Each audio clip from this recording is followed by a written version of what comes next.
My name is Julie Elliott. I'm the Emergency Management Coordinator here at the University of North Texas. I work in Emergency Management and Safety Services, which is part of Risk Management Services here on campus. And today I'm helping present, kind of co-presenting our first ever severe weather seminar via Zoom. So that's new for us as well. Today, obviously, we're going to be talking about any and all things severe weather, and of course aiming this towards our faculty and staff. So thank you folks for being here today.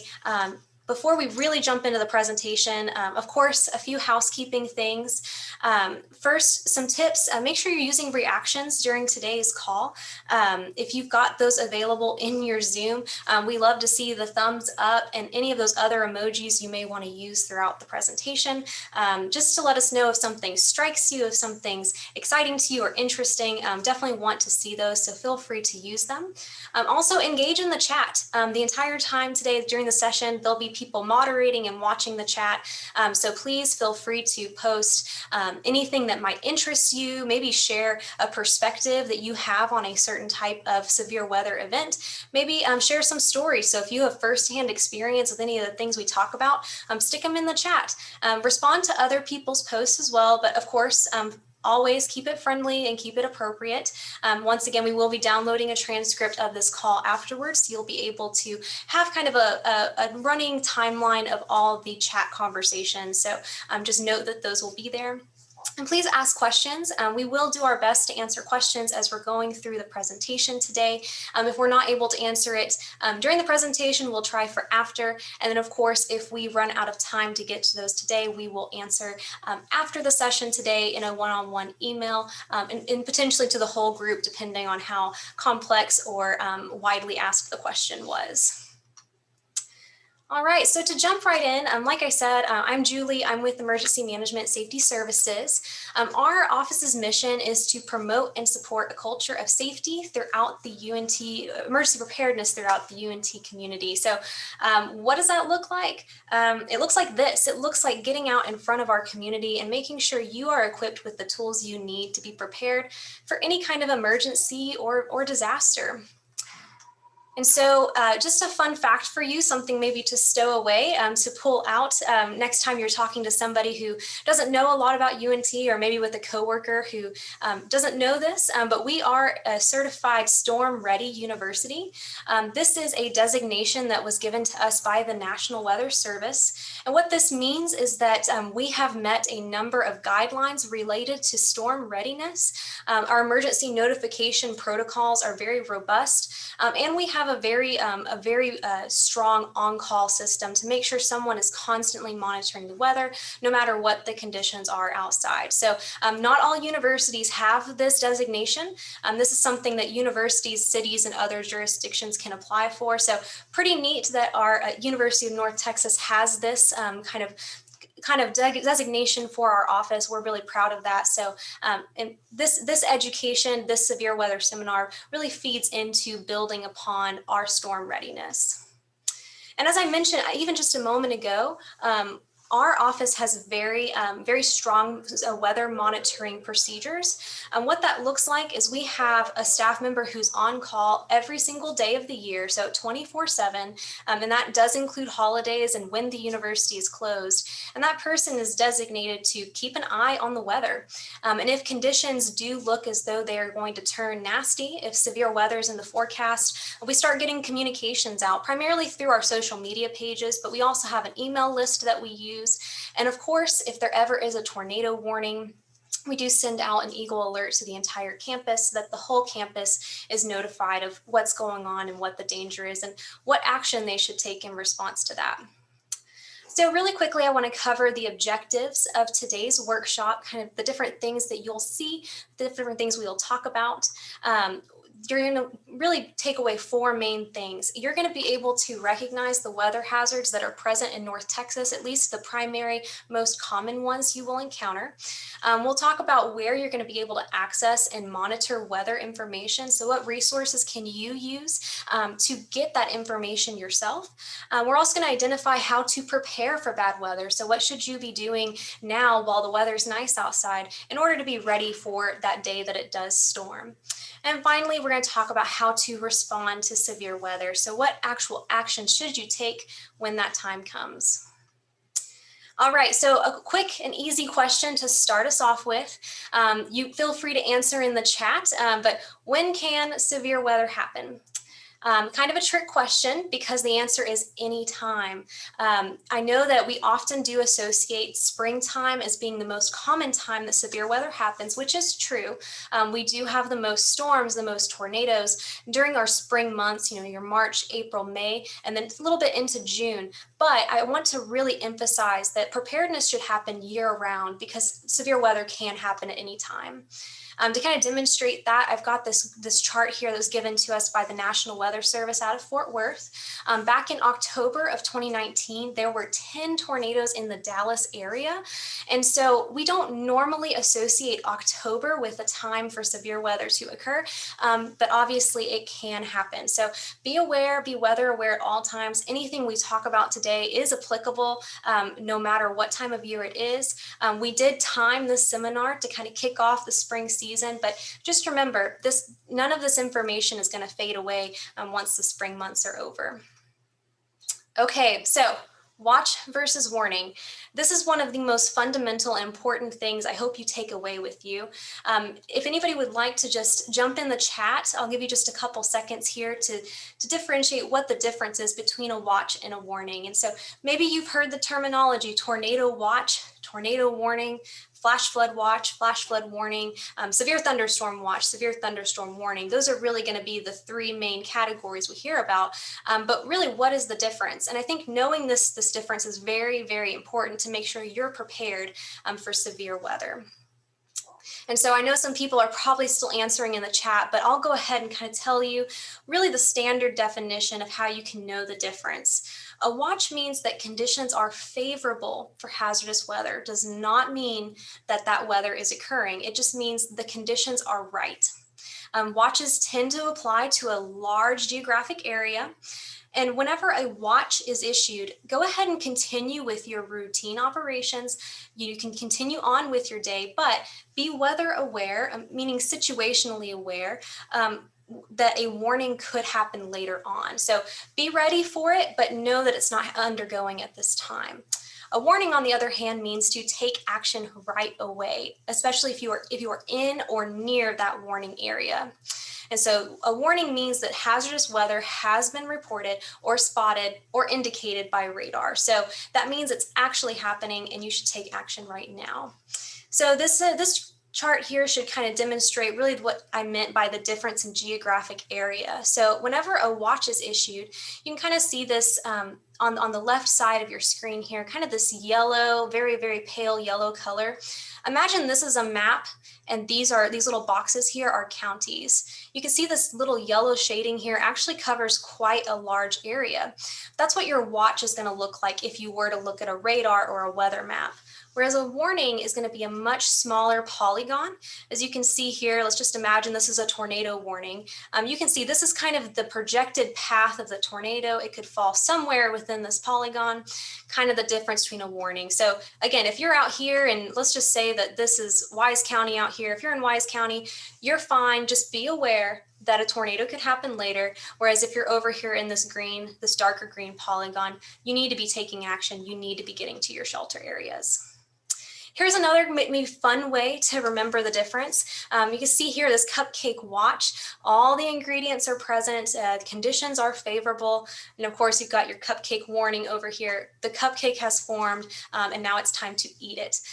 So if you have other examples, I know there's tons of memes out there about this topic. Please feel free to share them in the chat, but just kind of a fun way to remember this. So because this is so important, this watch versus warning, I'm going to launch a quick poll just to make sure that everyone's on the same page. I want to make sure you guys have internalized what the difference is, because I think that's really important. So if you look on your screen, you should see a question asking, what type of weather notification directs you to take immediate action? So is that going to be a watch or a warning?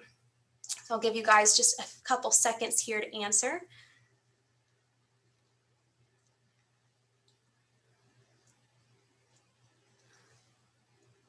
All All right, so we've got a pretty good number of folks who've answered here. Give you just a couple more seconds.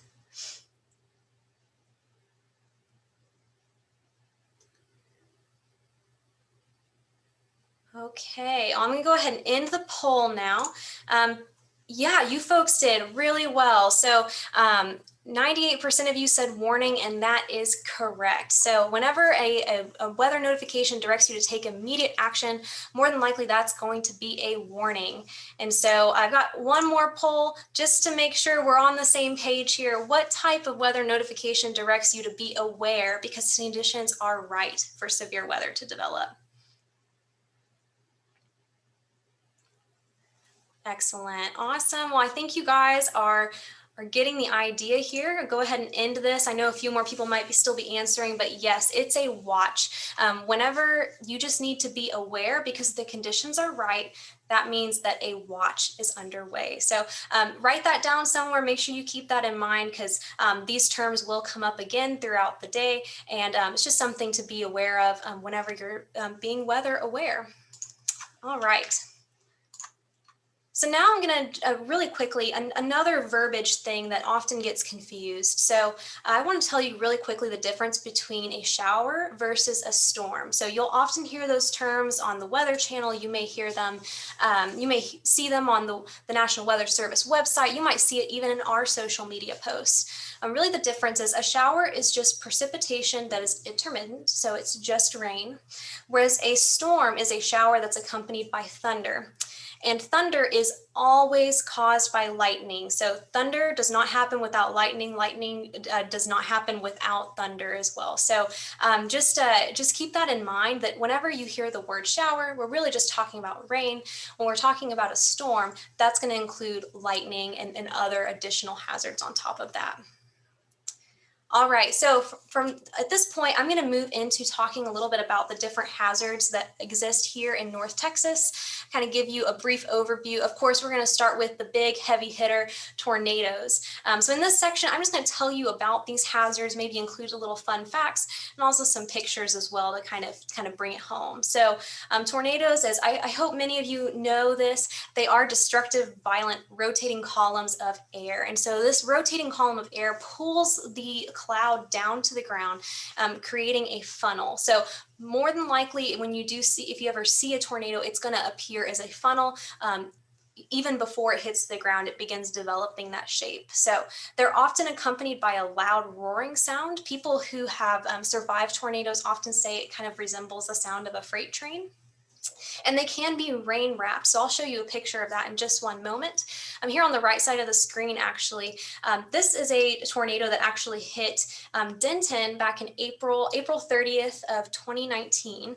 So this is actually right off the square. For those of you who are familiar with this area, we've got Mellow Mushroom here just on the left side of the photo. This is Dan's Silverleaf, Roosters, Fuzzy's Tacos right here. And right that direction to the northwest is Texas Women's University, where this tornado actually touched down on their campus. So thankfully, no one was injured or killed. A few homes had some damage, but I always like to show this picture because it just kind of hits it home that this can happen here. Here's a picture of a rain-wrapped tornado that I mentioned just a second ago. I don't know how good resolution your screen is at home, but here is where the tornado is in this photo. So obviously this rain here kind of clouds the picture and makes it kind of hard to see where this tornado may be.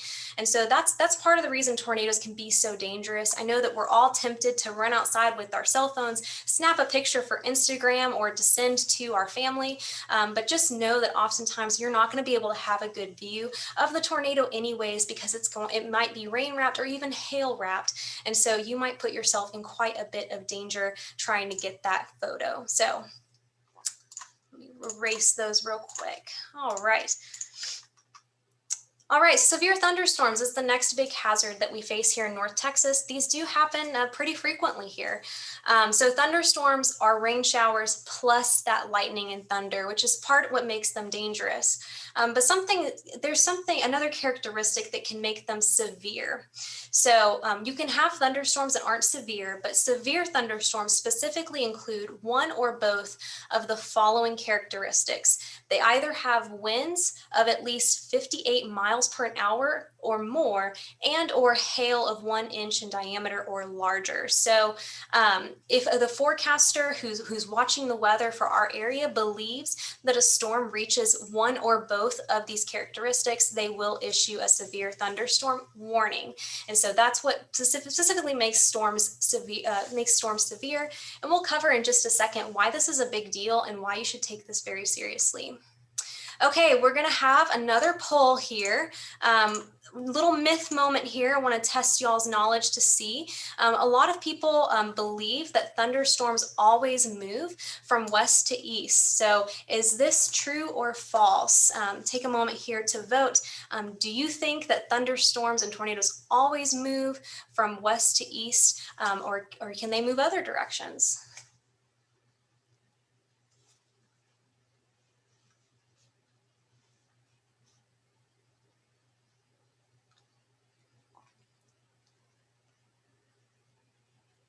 All right, give you guys just a couple more seconds. So get your answer there if you haven't already. All right, so I'm gonna end the poll here in just a moment. All right, so yes, most of you got this completely right. It is false. While storms generally do move west to east, they can move any direction. So keep that in mind when you're planning, when you look at the radar and you see a storm moving in. It's more than likely it will move that west to east direction, but it can move any other direction as well. And tornadoes specifically have been known to act quite erratically and can change direction and speed quickly. There's even been instances of tornadoes backtracking. So definitely don't just assume you know which direction the storm's going to move. Definitely keep an eye on that radar and of the weather reports, because you just never know. So, all right. So wind, why is wind so dangerous? I don't know if anybody remembers back in June of 2019, I will very quickly fast forward to the portion of this that I think is most powerful. There were some straight line winds that moved through downtown Dallas and caused, I don't know how high resolution your screen is, but you might be able to see the construction debris that is flying out of these buildings. So wind can cause an incredible amount of damage, just as much, if not more, than tornadoes. And so this is also the same system that blew down that crane on an apartment complex in Dallas that ended up resulting in 1 fatality. So wind is nothing to be joked around with. And if you remember the severe thunderstorm criteria we spoke about just a moment ago, that 58 mile per an hour wind is kind of sets that bar for a severe thunderstorm. Those winds in Dallas were between 60 to 70, so not much higher than that threshold. Wind can produce down power lines, down trees, flying debris, building collapses, and of course, with those down trees and power lines, you can have power outages as well. And depending on how widespread the wind impacts were, those outages can last for a significant amount of time. So hail is, this is actually a picture here on the right side of the screen over there by Denton Thrift on 380. As you can see, this happened, I believe, back in 2013 or 2014. At the beginning of spring, horrible hailstorm with 2 to 3 inches diameter hail.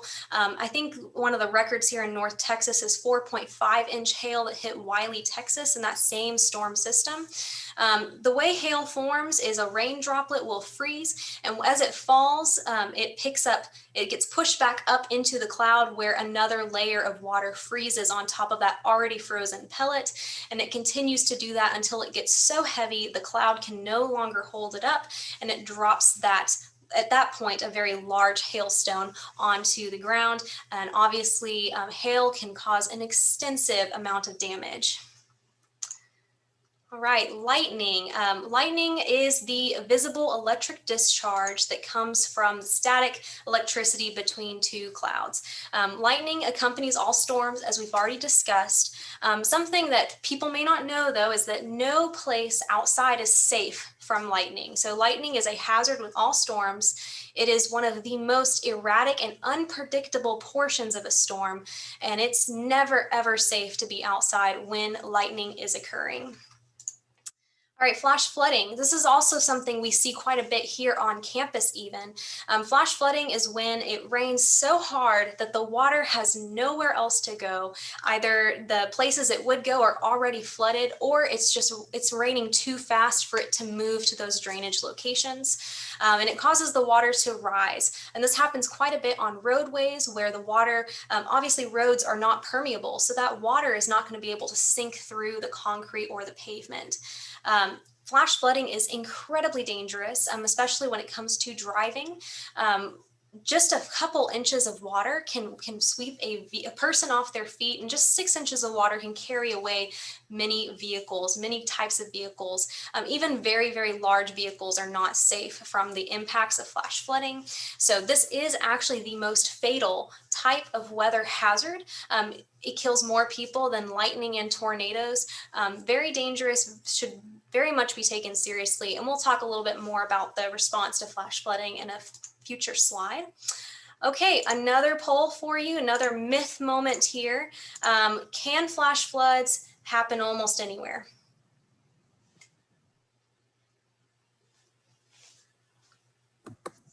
Waiting for the poll, Julie, there were some questions in the chat about lightning. How far away can it strike? And is it true that you can count the seconds between the lightning and the sound of thunder to determine the distance of the storm? Yeah, that's a great question. So as far as just kind of a rule of thumb, when thunder roars, go indoors. So, and I know that's a cheesy saying, but if you can hear thunder, it's close enough to strike. So that's the rule of thumb that we use. As far as for UNT sporting events and for outdoor events, whenever lightning is detected within 8 miles of the area, that's when we tell people to go inside. So that 8-mile mark is kind of what we use. As far as the actual distance ahead of a storm, I don't know that exact number. I'm sure there are exact numbers. I'd be happy to look into that. And as far as what was the follow-up question?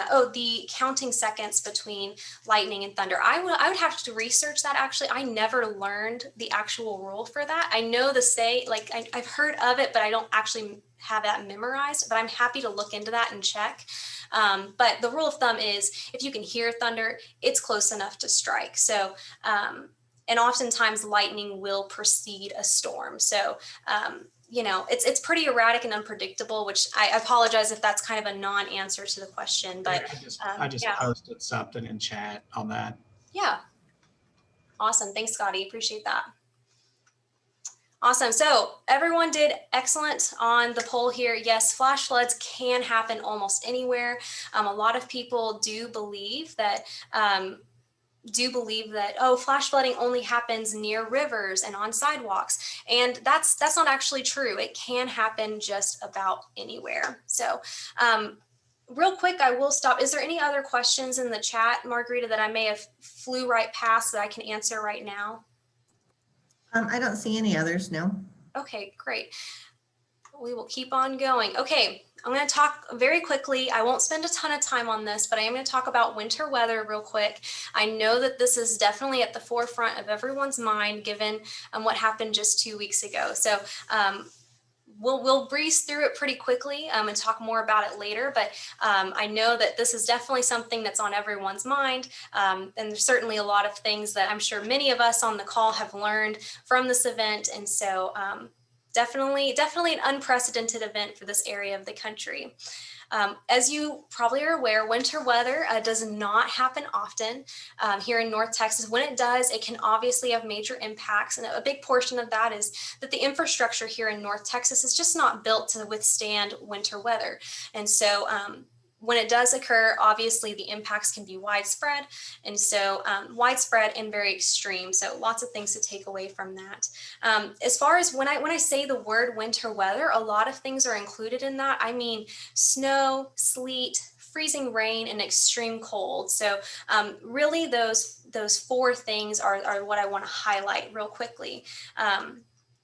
I have this graphic up here. I know this is a lot to look at on your screen, but this kind of describes what the difference is between, rain, freezing rain, sleet, and snow. So I'll quickly explain this. But basically from the ground up to the clouds, the air is at temperature, and that temperature can vary between the ground and those clouds. So whenever between, at the ground level up to the clouds, it's pretty warm, you're going to just get rain when storms pass over. Whenever the ground is very, very cold, but the air is pretty warm up above it, that's when you get freezing rain. So those rain droplets are going to fall completely thawed, completely liquid, but as soon as they hit those very, very cold surfaces, they will immediately freeze. Freezing rain is definitely the most dangerous and the most serious of all of these, just because that causes the incredibly slick roads. And additionally, that freezing rain can become very heavy and build up on power lines and trees, causing them to fall over, causing trees to collapse onto power lines, and cause lots of other property damage as well. And again, definitely the most dangerous for the roads. Sleet is a little less dangerous, but can also cause a lot of problems of its own. Basically, whenever it starts to rain, it's actually water, it's actually liquid, but as it reaches, kind of midpoint from its trip from the cloud to the ground, the air does start to get cold, and so those rain droplets will thankfully freeze before they hit the ground, but that can cause a lot of buildup. So snow is actually when from the ground to the cloud, there is cold air all the way through, and that's when we get snow, which obviously I think that's probably everyone's favorite of these, maybe other than just pure rain, but that's kind of the difference between all of those. I think the most important takeaway from this is that freezing rain is definitely the most dangerous, followed by sleet and then snow. Okay, so I think at this point I'm ready to hand it over to my colleague Justin Stewart, who's going to be presenting another portion of this presentation. So take it away, Justin. Hey everybody, thank you so much. That was such good, useful information from Julie there. I know that this seems like a kind of a tornado of info being hurled at you like you're in the Kansas plains, as some of our attendees were talking about in the comments there. But really, let's take a few minutes to kind of digest some of that information that Julie was presenting to us and really try to hone in on how now we can better be prepared in the event of any of these severe weather type situations may impact us, whether that be, at work, when we're out and about running errands, or, doing some shopping trips, or even at the house as well. So now that you know the hazards, what now, right? So really now it's, let's see if I can control the slides here. Now it's time to prepare, right? So how do you prepare for inclement weather? Let's go ahead and just drop some of those tidbits of information in the chat. I know that, gosh, after this last winter storm that we all went through, I've got almost a laundry list, a shopping list, and a couple of wish lists in my Amazon shopping account that kind of will better prepare our household in the event that something like this does happen, right? A good rule of thumb too is anything that you prepare for one kind of weather event will also probably prepare you for any other type of weather event. So we call that in our industry kind of an all hazards type planning element there. For instance, right? So my family during this last kind of weather, extreme inclement weather event, this freeze event, right? We had candles. Luckily, we do a lot of backpacking and hiking and camping. So we had the candles at the ready. We had lanterns. I had a, kind of a camping, kind of cook kit with propane, stove top that we kind of resorted to. Luckily, I had a coffee bean grinder, so I was able to really still get my caffeine fix in the morning with some good coffee, good hot coffee. Our house was without power for a number of hours, not just with the rolling blackouts. So yeah, go ahead and drop in the chat. Yeah, you're right, Jason. Coffee is very important. Yeah, what else do y'all do in there? Again, severe weather season, I bring out a kind of an old milk crate that I have with some supplies in it that has a hand crank weather radio in it with a flashlight attached to it. I've got old bicycle helmets that we utilize, me, my daughter, and and my wife. We all huddle in our hallway with our bike helmets, our weather radio, a couple bottles of water, just to kind of be prepared. Shoes, we bring our shoes into the hallway with us just in case. So those are just some smaller things that you can do, and probably things you already have lying around the house just to kind of have at the ready, whether if it be in a duffel bag, a bin that you put all your Christmas decorations in, right? Just toss those aside, put this stuff in, put it into the hallway there, or whatever your designated shelter in place area is, which we'll get more to that as we progress through these slides as well. Yeah, seeing some great comments. Duffel bag, change of clothes, snacks, right? Peanuts, energy bars, whatever the case may be. Shauna says in the trunk of her car too, she has some of these supplies. So this is great. Amber, we're going to address that probably as well coming up. Scotty, great resource, ready.gov right there in the chats too. So these are all perfect. Please keep this coming as we go through this. Obviously, as y'all can tell, we like a lot of feedback. We like a lot of interaction. Doing some of these Zoom presentations like this, sometimes a little tough to get that instant feedback, but man, you guys are really rocking it today. This is awesome. So cool, how to prepare for bad weather, right? You sign up for notifications. Chief, number one among them is making sure that your information is up to date within,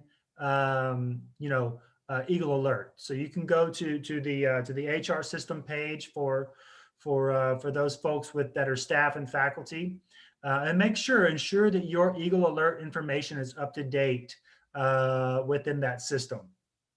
Right, you can even add extra phone numbers in there, right? So for instance, if I receive an Eagle Alert being a UNT employee, my wife, who works for the city of Louisville, is also staying in tune with what's happening because her number is also within that system as well. So learn how to respond, right? Just by attending classes like this and other information sessions, you really learn and get weather and the events on the forefront of your mind, so you can kind of play through some of those scenarios as they would, possibly affect you and your family or your work family as well. Make a plan. Again, ready.gov is going to be a good resource for you to stock up, right? We've always heard that. Buy some canned goods. Have a way to open those canned goods, right? A can opener. It's not going to do you any good if you can't really get into them. Be alert, and then just be in general ready to respond, right? Have a weather radio. You can get on Amazon and find a weather radio for, I don't know, gosh, $10 to $25, right? Just find one with good reviews and learn how to use it, learn how it notifies you, and put it somewhere where you're going to be notified, right? Make sure it has batteries in it for battery backup.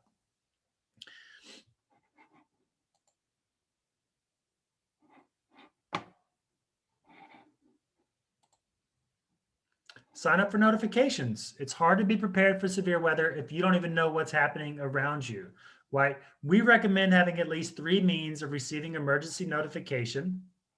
That means Eagle Alert is already one that's there. Again, ensuring that your information is up to date within that system. Adding additional phone numbers for families or loved ones within that system as well is always a possibility. And then also there's the City of Denton Code Red Alerts. There's the County of Denton Code Red Alerts. There's FEMA notifications you could sign up for. There's National Weather Service alerts, I believe, that you could do that. And then there's apps, right? There's also apps that you can download on your phone that will tell you when lightning is actually in your area to head indoors. Julie, myself, Scotty, all of us within the emergency management team, our phones are blowing up anytime there's any kind of weather situation. I feel like sometimes when a leaf gets blown off a tree outside, I get a text message telling us that of the situation outdoors. So again, better to stay prepared. Yes, you can silence some of those alarms as needed, but please take them seriously if and when they do go off. So a little bit more information on Eagle Alert. unt.edu/Eagle Alert is going to be your kind of one-stop shop to get more information on this. You can go to my.unt.edu if you're a faculty or a student, or go to my.untsystem.edu to update your Eagle Alert contact information if you're a staff member. So that was the resource that I was bringing up earlier. Our office, Emergency Management and Safety Services, does test the Eagle Alert every long semester, fall and spring. So if you're curious how we test Eagle Alert, you can check out a video that's linked there on the slide. And it looks like Margarita has posted that link there within the with the chat. Thank you so much, Margarita. Very helpful. So Code Red is going to be another additional resource to be kept in the loop as far as severe weather or emergency situations that could occur around you. And again, we'll put the links here in the chat as far as how to sign up for Code Red or where to go to get more information for Code Red, again, for the city of Denton, as well as the city of Frisco Code Red alerts, right? So those are different. Some of us may work in Frisco as well, or travel back and forth to the surrounding counties or cities. Most cities and counties are going to have these alert signups. Simply Googling City of Fort Worth Code Red sign up or City of Fort Worth emergency alerts. You could also find those for surrounding areas as well. Denton County emergency alerts, again, another source of information for you to be alerted to emergency situations that could impact you, your loved ones, or your colleagues. Again, and we'll put this in the chat as well as far as how to sign up for Denton County alerts. I can't even remember what all I've signed up for. Again, our phones just go berserk. It seems like anytime the wind picks up to a good 16-mile-per-hour clip outside, we're getting alerts on our phones. So not a bad thing, not a bad thing at all. Again, we're practicing what we preach, I guess you could say. Another way to be alerted also is going to be following us on social media. Again, our director, Scotty Selman's on this call as well. I probably wouldn't have a job tomorrow if I did not stress the importance of following us on these social media channels. Also, you can find us at Twitter, Facebook, and Instagram at Mean Green Ready. Please give us a like, give us a follow. We really keep up to date. Julie does an awesome job. We try to keep up with Julie, Scotty, and myself as far as posting social media posts.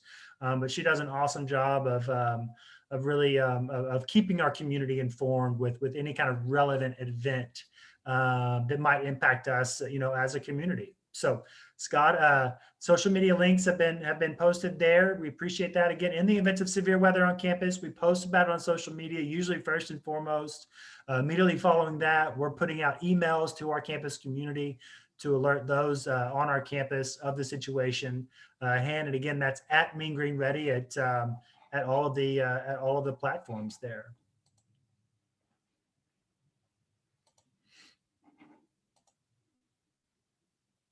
There we go. I don't think that skipped ahead. I think we're good to go.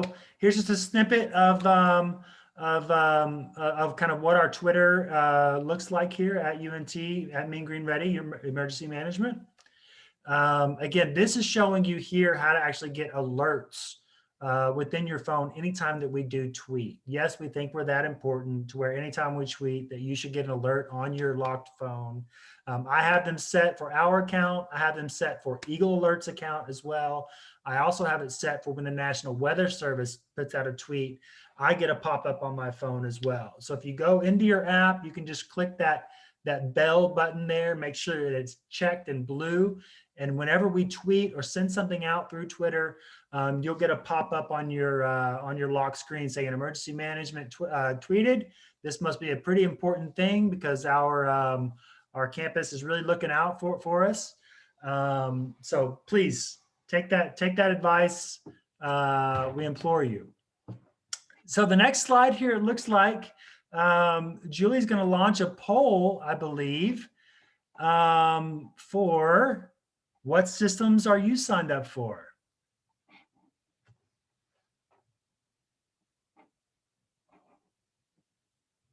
Just launched it, so please take a moment to tell us what systems you're already signed up for. Be truthful. We don't want any kind of stretching of the imaginations here. We really are curious what is signed up for the most. Now, Eagle Alert's probably a given. Eagle Alert, a little bit more information, is an opt-out system, meaning that you actively have to go into your account through the HR system or through my.unt and actually check a box saying, I don't want to receive these alerts. So please don't do that. Please, we beg you, but do go in there and make sure that your information is up to date and current, and even add, another loved one or a housemate to that system so they can be aware also of any kind of emergency that might impact or affect us as a community on our campus. Some folks are putting in some other emergency groups that they subscribe to in case you're in Collin County or other areas in the chat. Yeah, those are some great recommendations. Shauna brought up Collin County Cougar Alert. So if you are tied into the Collin Higher Education Center out there in Collin County at Collin College, you can sign up for their check alerts as well. So if you have questions about that, please feel free to reach out to me after this and we can get you signed up for that. So thanks for sharing that specifically. So I'll go ahead and end the poll. It looks like things have slowed down. Obviously, Eagle Alert's the winner. And I totally expect everyone on this call is going to go sign up for all the other ones too as soon as this is over. Code Red came in second, which certainly makes sense, followed by Denton County Emergency Alerts. Only 26% for our social media, so hopefully that rises up after this. Other social media pages as well, and then obviously, 9% of folks shared some things in the chat here. I think those are some really great resources too, so definitely check those out if you're looking for more ways to be informed. So yeah, thanks y'all. Julie, I just want to say I'm very disappointed right now. We've only had one new like. Now, if it helps, I won't eat lunch with you. I'll just pay for your lunch at Eagle Landing like I posted. We'll do a random drawing. If I hit 40 new likes, we'll do a random drawing and 5 of you will get to eat at our awesome Eagle Landing. And it's a great place. It's awesome food. And like I said, if it makes it better, I won't be there. I'll just pay for it and leave. How's that? And note also, everybody on this call, that yes, our year-end reviews, Julie's and myself's, rely on and have a component to how many new followers that we get. So this is very important to us, by the way, everybody. And by the way, if I only get that one person who likes us, I will take them.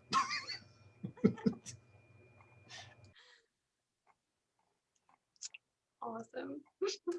Okay, so learn how to respond. So moving on a little bit again, and really take that to heart, guys. All of these alert systems that we're talking about, they're all really good resources to keep you informed during weather events, right? And I think that's chief among all of these, kind of bits of information, is having that information at your fingertips, and then proceeding there with what you know that you should be or need to be doing based off of whatever threat is at hand. Again, getting that firsthand, at first account, relevant, timely information first is key to everything else kind of downwind from that. So we've got emergency guidelines. We've got a few links that will pop up here as well. Some emergency guidelines that we have access to, or that our community has access to, that we've created within our area. We provide trainings as well. Note, obviously, in-person trainings right now, due to the current situation via COVID-19, is currently suspended. But we feel like we've gotten fairly used to Teams and Zoom and being in this kind of digital realm of constantly staring at ourselves, speaking out to a group of folks. So just know that this is an option as well. Within UNC Bridge, also, we've got Emergency Preparedness Excellence Suite. That Julie has really worked very hard in creating what I think is a very good interactive training sessions as well. And no doubt that y'all can always hit us up if you have ideas or recommendations on how we can better, kind of be involved with our community in regards to this type of, trainings and just outreach. We're always here and available for recommendations. We take kudos just like we take recommendations also. So just know that. So here's an example too. Our Eagle Alert is multifaceted, wherein whenever we actually hit an Eagle Alert notification to be sent out. And again, I say hit, that's literally what we do. We sometimes hit a button on a wall and it sends out an Eagle Alert. Eagle Alert system is utilized with phone systems, whether that be a phone call and or a text. Multiple phone calls, whether that be to the office as well as your cell phone. Again, important to have your information up to date within that system. But also a newish one, also campus-wide within the past 2 years, I believe, is our desktop override. And you can see an actual example there on this slide of what it would look like if you were sitting in a class or in your office and your desktop gets overtaken by this emergency alert system, Unity Eagle Alert, where it will tell you the threat that's at hand, and then probably a couple of quick sentences on a couple of actions that you can take to better make yourself safe or prepared with whatever emergency might be, kind of at hand or presenting itself there. So timeline as far as Eagle Alert being utilized, timely warning is issued. Eagle Alert is informing you to take shelter. Again, we're going to be sending out an Eagle Alert in the event of a tornado warning that has impacted or going to impact either our Denton campus, Discovery Park, and or Frisco campus as well. Julie just specified in the chat there, this is specifically for tornado warnings. Again, the warning is issued and Eagle Alert is instantly, almost as fast as we can hit that button or click the button within our app, which will inform you to take shelter because there has been a tornado warning that's been issued. 10 minutes elapses. If the warning appears that it will last for some time, we will actually issue a second Eagle Alert as a reminder to stay sheltered, stay in your place, stay where you are. Now, this all comes from feedback we've received in previous years, previous warnings that we've sent out. As we've sent out the Eagle Alert warning because there is a tornado warning that could impact our area. And then almost it's a radio silence where we rely on individuals' knowledge of when to get out of their shelter in place areas, right? So again, that constant feedback that we're getting from after actions and reports that we get back, this is an update to our procedures following some of that feedback, right? So again, 10 minutes elapses. If we're still under that warning, we're going to be sending out an updated Eagle Alert saying, hey, we're still under this warning. Please stay in your shelter in place, your safe area, your safe zone, right?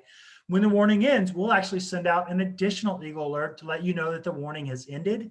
Now, does this mean that this is an all clear? We try to stay away from that quote, all clear language, because really this being Texas, this being the South, this being almost Tornado Alley, another storm could be right on the end of that and coming to our area again, or another, kind of quick sail could fall out from the sky, causing another warning or watch to be put back into place, kind of raising our alarm, kind of senses there as well. So again, stay alert, stay prepared, stay weather aware, and again, have these sources of information at your fingertips and at the ready.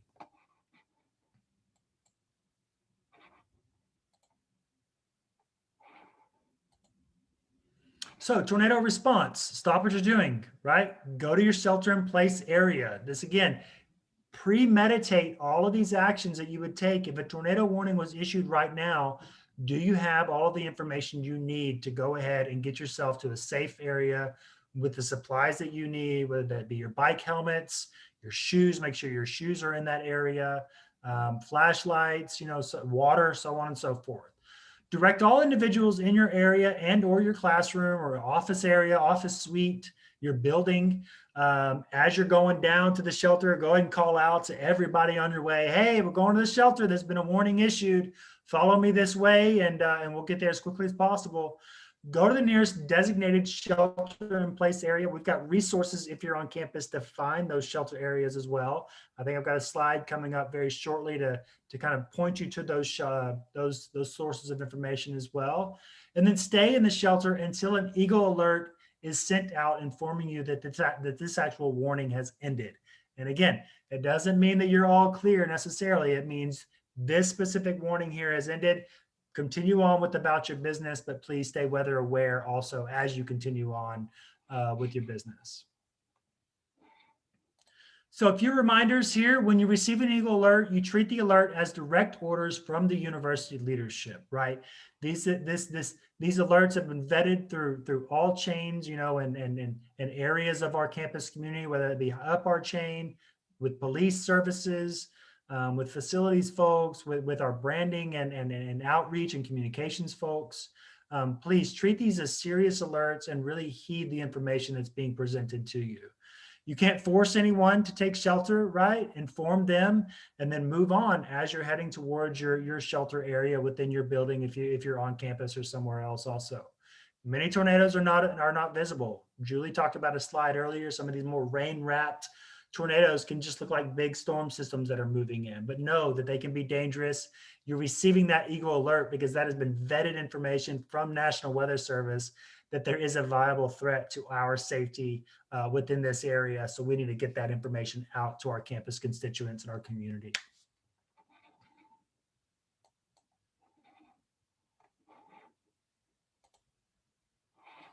So non-tornadic severe weather response, right? So this responds to, you know, severe thunderstorms. Could be, you know, winter weather warning. It could be, you know, lightning, so on and so forth. Again, Julie made the call earlier. When thunder roars, go indoors. My daughter says it now. She's 5 years old. Anytime she hears thunder, she's automatically saying that because that's a mantra that we preach in our house as well. So get indoors, stay away from windows.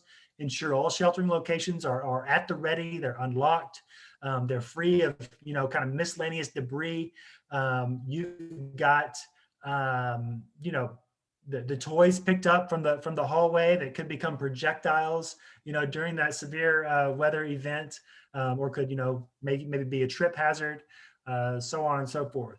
Brief your staff, brief your students, brief your family of how you're going to be reacting to this weather event if it happens. And again, my daughter, you know, preaches it with us, right? When thunder roars, head indoors. So great. Julie, I am going to go ahead and pass it back over to you. I'll get a drink of water now. Thank you so much. Yeah, thank you, Justin, for presenting this material. I'm going to take over here and talk a little bit more about flash flooding response. You know, we talked about flash flooding a few minutes ago at this point. So as I said before, this is the most fatal type of storm event, so it really needs to be taken seriously. Whenever you get a flash flood warning to your phone, definitely heed that warning and be very careful. Pay attention to those alerts and plan your route around them. There are certain areas, especially in Denton County here, that are more prone to flooding than others. Again, this flooding can happen anywhere. It's happened here on campus before. Be mindful though of those routes that are going to be more likely to be flooded. And honestly, just stay off the roads and stay inside during those flash flood warnings if you can. You should never, ever, ever walk or drive over a flooded roadway. Kind of that fun saying, just like when thunder roars, go indoors. When a road is flooded, turn around, don't drown. And it sounds so silly and so cheesy, but that's so important to remember. Even if it looks like the water is not high up, oftentimes water will wash away roadways or wash away sidewalks. And so it might only look a couple inches deep, but really there might be essentially a river flowing below the surface there. So it's always important to take those seriously. Do not drive or walk over those areas. Again, just a couple inches to wash a person off their feet, and just 6 inches to 12 inches to sweep away a vehicle. So definitely want to avoid those flooded roadways. Winter weather response. Again, this is something very fresh on our mind. Even this picture here is from just 2 weeks ago. During winter weather events, stay off the roads as much as possible.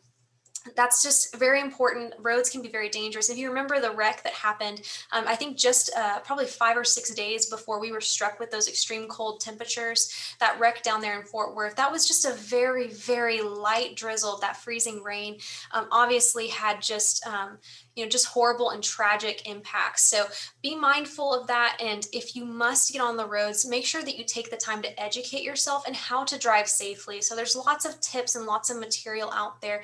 We have a lot of material and tips we can provide too. So if you do need to get out on the roads for an emergency, for work, if something pops up, please reach out to us if you want that information. During winter weather though, go ahead and coordinate with your team, maybe with your class, with the folks that you work with. Coordinate to discuss what your procedures are, what's going to be needed if there's a closure, what's going to be needed if there is inclement weather in a different area, maybe not in Denton County, but let's just say that you folks that commute from Dallas County or Tarrant County and they get hit with the weather. What is going to be the plan? It's good to go ahead and start discussing that as soon as winter weather appears in the forecast. Remember the 4 Ps, another very cheesy thing, but hopefully this will help you remember it. The 4 Ps are people, plants, pipes, and pets. Those are the 4 things you need to take time to protect. And consider that too while you're planning. What things would you need to protect the people, plants, pipes, and pets that are in your home, that are in your life? What are you going to need if there is extreme winter weather? And what if there was a repeat of what happened just 2 weeks ago? What would you have done differently? What supplies would you have had on hand? Take the time to get those things now and be prepared to use them. And when it's time to use them, make sure you use them for those perishable items that maybe you're going to use up. Be mindful of how you're using them and pay very close attention to the forecast. And just know that an Eagle Alert will be issued if campus closes. So I know that everyone hopefully is familiar with that, but if you do not receive an Eagle Alert, it's good to assume that the campus is going to be open, but we will issue one if and when campus does ever close. So keep that in mind. All right, so on to the next phase. So you've learned how to respond. You know what you're supposed to do. You've signed up for all your notifications. So what's next? Really the next thing is to go ahead and make your plan. You want to outline exactly what you're going to do and how you're going to do it. You need to take the time right now to consider where your shelter location is for your office, for maybe your classroom, for any meeting rooms. Maybe there's other places you frequent on campus. So if you have your lunch in the Union every single day, where would you take shelter if a tornado happened during your lunch break? What about at home? Have you identified that place at home? You need to take the time to do that. And I'll show you a little bit about how to be prepared specifically on campus. You can take the time to identify your shelter in place locations using the Mean Green Ready app. This is actually an app that our office has developed, includes lots and lots of really valuable information on there. Take the time to download it right now. You can use that QR code. And I believe Margarita just dropped the link in the chat there, so feel free to download that. But we have emergency floor plans for all the campus buildings that notate where the tornado shelter area is in that building. So definitely worth taking the time to download it, find those locations, and jot them down somewhere. As far as for when you're at home, the safest place during a tornado is always on the lowest, safest level of a building. You want to be in an interior room, so no exterior walls and no windows. The reason we say the lowest floor, wind speeds increase the higher up you go. So if you were on the fifth floor of a building, the wind speeds are going to be higher and stronger 5 floors up than they would be on the first floor. So get to the lowest accessible floor that you can. I think there was a question about what if I, have an apartment on the 2nd floor. So if you are unable to leave that space on the 2nd floor, you need to go again into the most interior room, stay away from those windows, try to get away from exterior walls. And another good advice, this is a good opportunity to maybe get to know a neighbor. If you've got someone who lives below you that maybe walks their dog at a certain time every day, take that opportunity to go introduce yourself, meet them, and maybe feel comfortable enough that you could take shelter in their home if need be. Also look at what your leasing office has to offer. There might be maybe a central building or a common room or a gym that would be safe enough to shelter in as well. Take the time to consider and plan out those things. And again, for all of this, it's important to write it down. For severe weather planning, like I just said, once you've identified those places, write them down. It's so important. Consider how you will get to those places and if any other procedures are needed. So, think through if there's any, think about how long you might be in that shelter location. Is there any equipment, tools, medications, things that you might need while you're in that shelter? Make sure you have those accessible and able to grab them quickly on your way to those shelter locations. And again, communicate your plan with your team or your students. So make sure the students in your classroom, if you are a faculty member here, make sure that they know where the nearest shelter area is for their classroom. And if you want help with finding that location for your class, maybe including some verbiage in your syllabus, please contact us. We're more than happy to help provide that and look up those locations for you and determine, what's the best place that's going to have the best occupancy for this number of people. Any of those details, we're happy to consult through that. And I didn't include it here on the slide, but communicate your plan with your family. Odds are, if there is a tornado warning going on, they will hear about it too, either because they are in the warning or because news just travels really fast in this world. And so make sure that they know that you have a place identified already so that they can rest assured that you are safe. Okay, another myth moment here. Gonna launch another poll. Oh, wait, maybe I'll launch a poll. Oh no, this one doesn't appear to be in my poll list. That's okay though, because I will just tell you what the answer is. True or false, and feel free to throw it in the chat if you want to take a guess. Overpasses are safe places to take shelter. And I'm very glad with the response I've already had in the chat, a very resounding yes, that is false. Never take shelter under an overpass. So a couple of reasons, this is not a good idea. Number one, as you can see from this picture, I know it's not a great photo taken from someone's dashboard. All these people are trying to take shelter from this tornado, and they are causing massive traffic jams. And half of these people aren't even able to get by them. Some of these people may not be trying to take shelter under the overpass, but they can't do anything else. They're basically stuck there.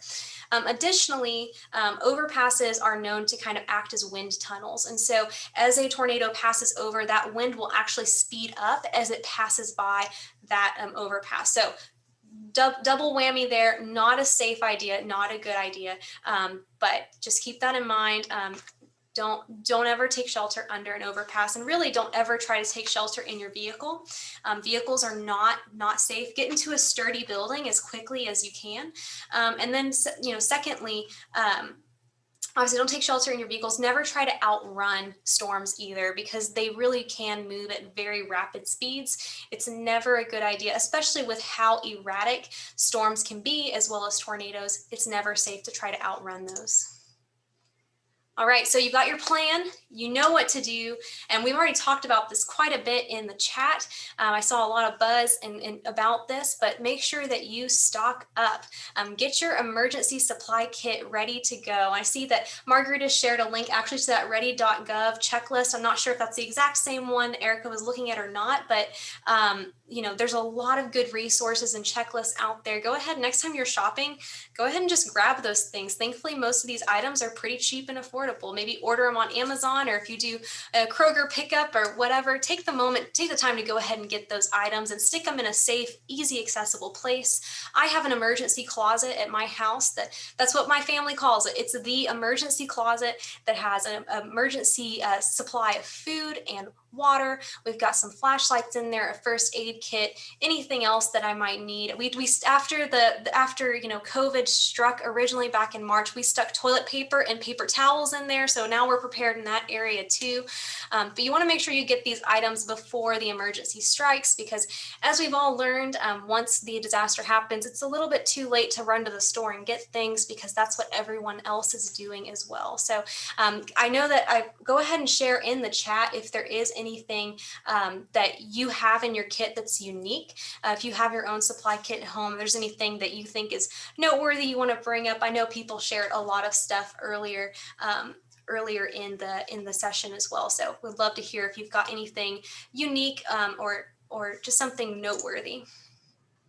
Okay. Hey, Julie, I'm sorry to interrupt. Before you move on, someone asked what you can do if you're in your car and a tornado is coming your way and you really can't get to shelter. Yeah, no, that's a great question. And so what the National Weather Service says, kind of their recommendation, and I know this is going to defy all logic, but their recommendation is if you are stuck in your vehicle, maybe you're stuck on a roadway, the safest thing to do is to actually get out of that vehicle and get down into a low-lying ditch.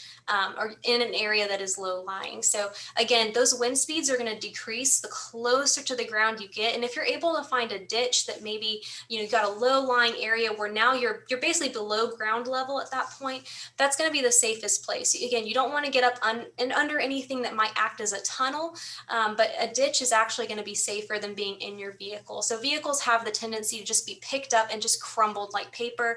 And that's why, honestly, it's just safer to get out of the vehicle. I think too, with the vehicles being slightly elevated off the ground with the wheels, that also really increases the risk of those vehicles. So again, I know that defies all like common sense and logic, like why would I get out during a tornado? But that is the National Weather Service's recommendation. And Julie, I had also posted that information based on that question. Now, the National Weather Service does state that if there's absolutely nowhere to go, there's no ditch, there's no low-lying area, they do say that an option is to stay in your car, put on your seatbelt, and cover your head. But that is absolutely the last option if you can't find somewhere to go. Yeah. But I posted that in there for everybody, so. Yeah, thanks for that, Scotty. Yeah, and something too is, and this actually ties right in, I think, to this next slide. This is really the last thing that you need to do to be prepared for weather, is just be alert and ready to respond at all times. And so, and I mentioned earlier about being weather aware, and really that's just being cognizant of what is going on outside and how that weather may impact you. And so if there's a tornado watch issued for a certain day, maybe try to plan your day around that. Try not to be on the road when the weather's supposed to kick up. Try to avoid those situations that might put you in harm's way. And so that's really ties in again to being weather aware. There's lots of ways again to be weather aware. All those resources we mentioned earlier, I think social media is one of the best ways. Like we talked about, you can follow us on social media. We do post very, very frequent updates. There's also the National Weather Service Fort Worth, Dallas page. They're actually our local forecasting office. It's just down the road from us, and they do the forecasting for basically the north central Texas area, and they give very, very detailed forecasts that provide just a lot of very rich detail. And they're on social media. They have a website as well. We can share that in the chat if we haven't already. I'm happy to drop it in there. You can reach out directly to me. That's just one of many ways to stay very up to date on what the conditions are like in North Texas. So another option, to tie into that also, just wanted to also make sure that I mentioned here, as you are being weather aware, communicate that with your team and students and basically become accountability buddies for the weather. Talk about what's it like outside? What can we expect later? Make sure that the people around you who may need to take shelter know what that involves and know what to be looking for. And same with your students as well. Just be very cognizant again of just what's going on outside and what you need to do to protect yourself. Another way to stay kind of up to date on the weather outside is to join our weather distribution list. So our team sends out weather update emails whenever there is a watch or warning issued. We also send out emails whenever there is a high potential for severe weather. So basically, if the National Weather Service tells us, hey, heads up, there might be really bad weather, we do send out kind of what we call a heads up email. So if you're interested in joining that list, I'm sure I've seen some names on here I definitely recognize. So I know a lot of you are already on that list. But if you'd like to join, just email us at emergency.management@unt.edu and we'll get you added. And you can kind of see here on the right side of your screen kind of what those emails look like. We've heard from many folks that these are very helpful and just kind of getting an idea and having a pulse on what the situation is like outside. Once again, save or sign up for any of the resources we discussed today. Like I mentioned earlier, we will be downloading the transcript from today's call and sharing that with you via email after today's session, so you can go back and grab any of those links you may have missed. Finally, make sure you keep practicing, keep training, and keep staying connected. So if there's something you have questions about, reach out to us. If there's something we can provide you, maybe a resource you'd like to have, or questions we can answer, stay connected with us. Let us know what we can do. If you'd like training for your department, for your staff, maybe you want us to come give a short safety presentation to your class, let us know. That's what we're here for. We're just here to support you and help you to be weather aware. All right, so that ultimately concludes our presentation today. This is my screenshot of my business card, so I wish I could give this to you in person. If this is, please feel free to screenshot it yourself if you'd like to contact me directly. We've also got the general emergency management contact information here on the left, as well as one more plug for our social media. And I just want to thank everyone so much for being here today. We really appreciate it. We will be sending, again, a transcript of the call, some attachments, as well as a link to a survey. We hope you'll give us some feedback. We'd love to hear your thoughts on how we can improve this for years to come. And at this point, we'll open it up. If anyone has any questions they'd like to ask, feel free to unmute or just put your question in the chat here. And yeah, thank you guys so much for being here. One thing that someone had noted early on is that as Texans, we should also be prepared for hot weather, not just cold weather or tornadoes, and how that might look different. Yes, so I definitely, thankfully, our infrastructure is built a little bit better, I would say, for extreme heat. But yes, I mean, with extreme heat, that does put a stress on our electric, or, you know, on the grid, on our natural gas systems and everything else. So power outages are a risk, of course, if we did have prolonged extreme heat. So I think you'd want to prepare in the same way. You want to have your water, your non-perishable foods. You want to have all of those things that you'd have in your emergency kit.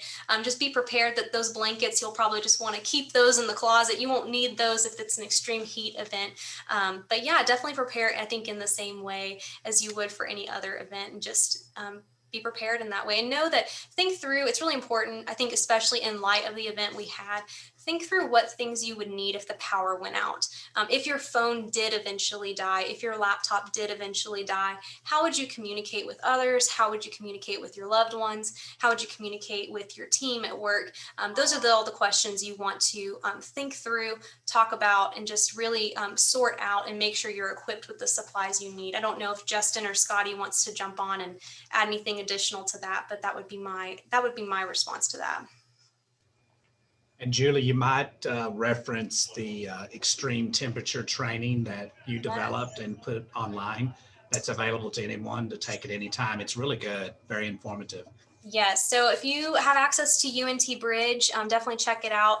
We mentioned the Emergency Preparedness Excellence Suite. That is actually a suite of 12 different short online courses.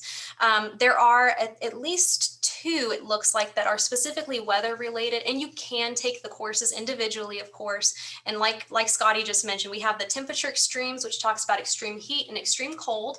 And we also have just our severe weather awareness training that really covers identifying those hazards and basic responses. That's also available through Bridge, and both of those are about 20 to 30 minutes long.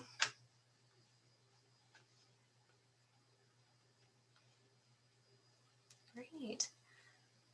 Well, as I will drop my information in the chat once again. You all get an email from me soon, so that'll be another way for you to contact us. If there are questions later on, never hesitate to reach out. We're here to be a resource to you. I think that this probably concludes our presentation for today, and we did record today's session, so you'll also get a link to that recording as well once that is live. And appreciate y'all's time so much today. Thank you for coming, and be weather aware this spring.